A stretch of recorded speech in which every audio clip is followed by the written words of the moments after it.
Now is the time to work on these skills. Whether you're setting up a business of your own, working for someone else, or whether your work is taking care of your family, you will reap many benefits from setting up a good game plan. If you have ever felt that there are not enough hours in a day to do everything you need to do, this will be a very positive step for you. You'll be pleasantly surprised with how much you can accomplish. With a game plan, you may find yourself getting more done each day than you usually accomplish in a week. Not only will you be more productive, but achieving each goal will come much easier. You will soon appreciate this all-important factor in your success. Stop me if you've heard this one before. All you need to do in order to be successful in business is focus on the 20% of things that are giving you 80% of your results. Do more of the stuff that's making your money. Drop the stuff that isn't. Outsource the aspects that you can't do efficiently. Sounds great, right? But the problem is that if you're a solo entrepreneur, it's difficult to know for sure what methods are getting you the results you want. That means the 80-20 rule is worthless unless you're tracking every important aspect of your business. That doesn't just mean the money that's coming in. It means your performance. The first step towards becoming more productive is to track your productivity. Deadlines and structure are your friend. If I tell myself that I'm going to write a chapter of this book in 20 minutes, I'm going to block that time off. I'm going to do it as fast as I can, and once I'm finished, I'm stopping right away. This isn't an expression of weakness. It's a way of keeping my brain on track. Whenever my brain wants to drift away and check some social media site, I tell myself that I'm on one task for a set amount of time. It helps. Acting on time management. Set up an account at Toggl, www.toggl.com. Turn it on the next time you're writing an article, recording an email, or putting a video together. Anything that you're counting on to deliver results for your business. Turn the timer on and give this task your undivided attention. It won't just make you faster, it will increase your focus over time. If it takes you 18 minutes to write a 500-word article, track it and try to cut it down to 15 or 10 minutes. From there, try to cut it to 7 minutes. If you keep your thoughts organized, have a decent understanding of the topic, and stay focused, this is a reachable goal. Once you're setting the habit of tracking your productive time, start looking at the time that you aren't doing work towards your main goal in life. Classic examples would be watching TV, checking email, surfing the internet, spending time with friends, talking on the phone, playing games, and so on. Sleeping should not be included, unless it's the length of time that you oversleep. I'm not telling you that you need to cut down fun from your day, but if you spend a lot of time working in front of a computer, you often don't realize how much time you waste. So take a look at how your time is blocked off. Take a look at the time that you've spent and really ask yourself whether it fits your level of commitment. How outsourcing helps lighten the load. This is agony. Let's face it, you're not Superman. Everybody has their own strengths and weaknesses, and unless you're an incredibly experienced marketer, chances are that you're going to run into something that you aren't very good at. In situations where you're playing against recall natural skills, or you have to learn something new, time can be a brutal factor. No matter what level you're on or how many zeros are in your bank account, you could always use more time. There's a limit to how many hours you can work a week before you start to get sick physically, break down mentally, or go into serious emotional hysterics. And trust me, you probably don't want to actually work that hard. That's where outsourcing can help. It's a good idea to use other people's time and energy improving your business. Even if you've only got a few dollars to spare, you can remove some of your major headaches and roadblocks by hiring help. There's a serious dividend when it comes to using other people's time. And you'll find people are much more willing to trade a little money for a lot of time than the other way around. Take advantage of that. Once you're mentally queued up and making serious improvements in your productivity, start charting and tracking your results. Think about the things that are critical to your business, but aren't making you money directly. When you see yourself lag behind the average amount of time that takes to do certain tasks, visit websites like Fiverr.com and Odesk. Start looking for smart, capable people to help you in specialized tasks. This can be a bit of a pain at first. First of all, there's a bit of a challenge in finding the right people. If shopping at a very low price range, you can easily run into people who are using your vital project as a training experiment. And unfortunately, it's easy to run into people who are incredibly literal and try to lawyer their way out of doing a good job. Your temporary employees aren't the only problem. You've got to spend a little bit of time looking at yourself in the mirror. No two people are alike. And it's not fair to demand that an employee do a project exactly the way you would do it without very detailed instructions. You can't be a control freak on a big-scale project. Remember that your goal should always be meeting the expectations of your customers and not necessarily satisfying the vision that's in your mind. You're going to be blown away by how much faster your work becomes and how much easier it is to log into your computer and see the important jobs already finished. It's important to remember that you need to set up a reliable system for profit before you leverage too much of your income in outsourcing, though. Challenge your instincts with these counterintuitive ideas. It's so easy to get locked into the idea of conventional wisdom. The problem is that while there are plenty of truisms that become popular for good reason, there are just as many rubbish ideas that get spread around just because they're catchy or simple. If there's one thing that I want this course to drive home, let it be this. Once you've enacted these ideas, it's going to take a little time for you to perfect your process for yourself. Here are some weird ideas that you can try on. Playing violent video games? The number of aliens you kill may directly contribute to an improvement in your brain. This may not sound like a typical scientific discovery, but it has come from some of the world's finest neuroscience laboratories. In fact, it is the genuine outcome of studies on how action video games can improve your attention, mental control, and visual skills. We're talking here about fast-moving titles such as Halo, Call of Duty, and Grand Theft Auto, which demand quick reflexes and instant decision-making. They're often portrayed as the most trashy, vapid, and empty-headed forms of digital entertainment, but it looks as if they may be particularly good at sharpening your mental skills. Violent video games have been found to cause small, reliable, but temporary increases in aggressive thoughts and behavior in the lab, as have other forms of violent media, including films and the news. But in terms of real-world violence, delinquent peers, depression, and an abusive family environment account for actual violent incidents, while exposure to media violence seems to have only a minor and usually insignificant effect. Want the stuff you like. Sounds weird, right? If we want something, we probably like it, right? Not always. Experiments by the University of Michigan's Kent Berridge and colleagues show that this isn't always the case. Wanting and liking are based on separate brain circuits and can be controlled independently. To demonstrate this, Berridge used a method called taste reactivity. In effect, recording the faces pulled when animals are given different kinds of food. Give an adult human something sweet, and they'll lick their lips. This might sound obvious, but when you take it to the next level in terms of detail and rigor, you start to get a powerful system for telling how much an animal likes a particular type of food. Taste reactivity involves defining the reactions precisely. For example, lip licking would be defined as a mild rhythmic smacking, slight protrusions of the tongue, a relaxed expression accompanied sometimes by a slight upturn of the corners of the mouth, and then looking for this same expression in other species. A baby human can't tell you that they like the taste like an adult can, but you can see the same expression. A chimpanzee will do the same with a sweet taste. A rat won't do exactly the same thing, but they do something similar. By carefully observing and coding the facial expressions that accompany mice and nasty tastes, you can tell what an animal is enjoying and what they aren't. So, what do we have in common with the chimps? Some of our own wants and cravings are driven by force of habit or chemical withdrawal, and not our unique tastes. Spend a week or so without sugar, for example, and you'll see an explosion of more subtle flavors. So now you know what to do when you find yourself chomping your way through yet another packet of chips over the holiday period. Watch your face and see if you are licking your lips. If you are, perhaps your liking circuits are fully engaged, and you'll be happy with what you've eaten when you're finished. If there's no lip licking, then perhaps your wanting circuits are in control and you need to exercise some self-restraint. Perhaps after the next mouthful, though. Don't think of an elephant. At the beginning of Nicole Kidman's 2008 film Australia, the audience is shown a warning. Exercise caution when watching this film, it says, as it may contain images or voices of deceased persons. The notice, perplexing for most viewers, was for the benefit of Aboriginal Australians, who may have a taboo against naming or encountering representations of the dead. The taboo has spiritual roots relating to not disturbing spirits of the departed.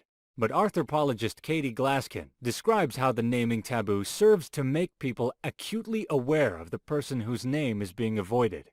As a form of remembering through non-remembrance, it is a psychological mirror image of more familiar traditions, where creating and cherishing a representation of the deceased is considered necessary for healthy mourning.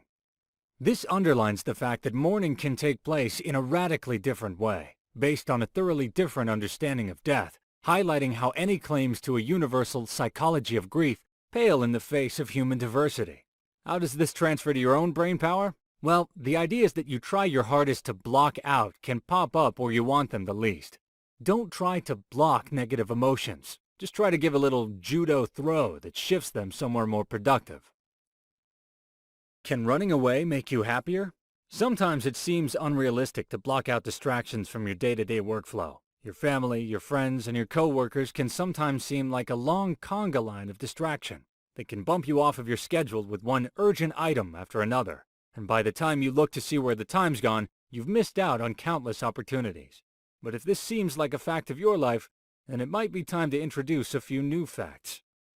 Think about creating a no zone in your house, a single room or single part of a room where you feel comfortable rejecting any distractions. In order to do this, you need to get yourself out of the way of ambient distractions. If there's a TV in this room, get rid of it. Don't bring your cell phone into this room. Close the windows. Only include things that are really critical for your work. Something like a smartphone can be a bit of a monkey's paw. You bring it inside of the no zone with the best of intentions, only to find yourself distracted by some silly jetpack game. If you're in doubt, leave it out, especially if your friends and family think of you as a cell phone junkie. People will take you leaving your toys outside as a sign of serious commitment. Whenever we make any kind of significant changes in our routine, it's natural that we'll run into skepticism, especially if we have had false starts before. Don't be afraid to be very direct and strict when you're establishing your routine. Our friends, like anyone else, will want to test our boundaries. When you set firm boundaries, you guarantee yourself optimal results. You won't always be able to establish this no zone inside your house. Sometimes there really are the deluge of pressing issues that you'll be asked to face up to. Obviously, you'll need to ask yourself whether these are issues you must work around or whether your relatives could manage it without you if they were forced to. So go outside. In these cases, give yourself privacy at a library, a friend's house, a local restaurant, or anywhere you can guarantee yourself some uninterrupted time. Doing this also has the side effect of training your mind to respect this new space. Sometimes our habits are tied to our senses. We're quiet in church, aggressive at work, smooth on a date. Humans are really adaptive creatures, and we become what a situation demands of us. Find a place that you think might work for you, and keep working at it until your brain makes a habit of sticking to your work. Productivity overload? Ways you can cool down. You're a human being, not a machine. When you get a lot of advice on improving your skills and improving your workflow, it's very easy to go overboard, especially if it's your first week or two. You can become over-disciplined and either lower your overall effectiveness or be so mean to yourself that you get frustrated and drop your plans altogether. Some of these pieces of advice are reiterations of points that I've touched on before. I'm not touching on them again to bore you, but in my experience, these pieces of advice get ignored by people who vastly overestimated their willpower and tell themselves that they'll be twice as productive if they put these tips to the side. Very few people can actually do this, though. Let's take a look. Don't allow yourself to feel guilty. Obviously, it's normal to work hard and take pride in the things that you accomplish. And it's easy to let fear of failure push you towards getting goals finished on time. But in the same way that you shouldn't let yourself coast on past successes, you shouldn't let guilt over past failures sink your future. No matter how emotionally invested you are in your work, you should develop the capacity to take a step back and give an objective look at what you've done. Did you have a reasonable skill level and a reasonable timetable for the goal that you set? It might be easy to blame yourself for failing, but remember that you have to be a good general as well as a good soldier if you're only answering to yourself. Bottlenecks and bottle openers. You don't want to allow too much time to complete a project. Unfortunately, human beings have a natural tendency to pull up at the finish line and work just as hard as they meet to finish a job on time. Maybe this comes from a childhood of rushing to finish homework at the last minute. I don't know. I do know that allowing too little time can be just as bad. This opens the door to the guilt we just discussed, and it also throws your other tasks out of sequence and delays them. Either way, it's not a positive for your time. With enough time and data, you should get a sense of how much time you should allot. If you're constantly coming in behind schedule, you might need to be a little bit less stubborn about your expectations. Give yourself breaks. In the world of fitness, the process of building muscle involves breaking down your muscle with tough exercise, building it back up with rest. No matter how hard you work out, your muscles can't grow unless you give them time to rest. Overworking will actually make you weaker. The same principle applies for our business lives. Give yourself time to deeply consider ideas and to forget them, to work hard and actually reflect on what you've done, to plan and to execute. Relax your expectations. It's bad enough being stressed out about your own choices and decisions. When you start letting yourself get stressed out about the choices other people make, you've really got to take a step back. Remember that everybody has a different background and different skills. Hopefully, that's allowed you to make the most of your productive time. Best of all, it's allowed you to put some of these techniques into action, which frankly, everybody is incapable of doing. But know that everybody can improve.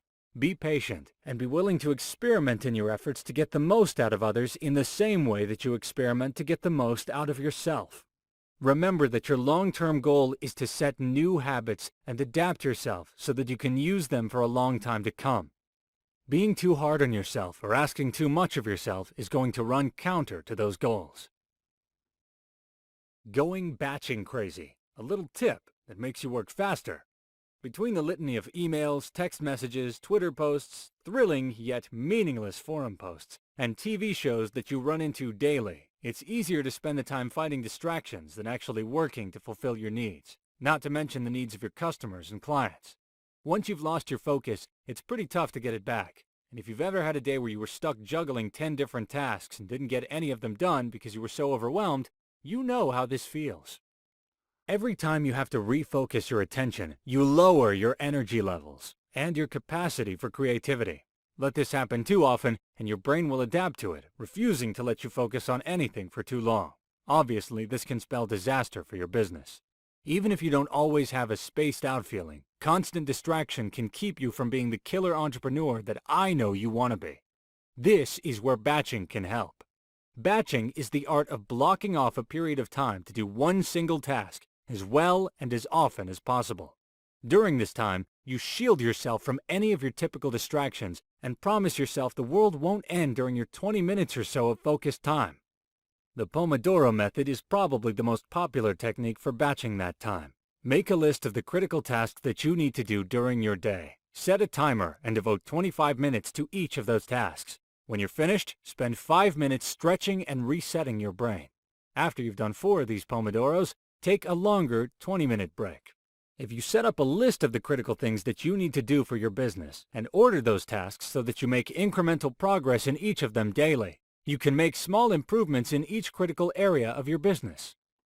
Start with the killers, the tasks that you're really dreading having to address. This way you can end your day on a note of triumph, because no matter how bad things got, you got that one terrible thing done. This technique will provide you with the added benefit of never having that empty feeling at the end of the day, like you got nothing done. This is a suggestion that almost everybody has heard at least once, but are you doing it?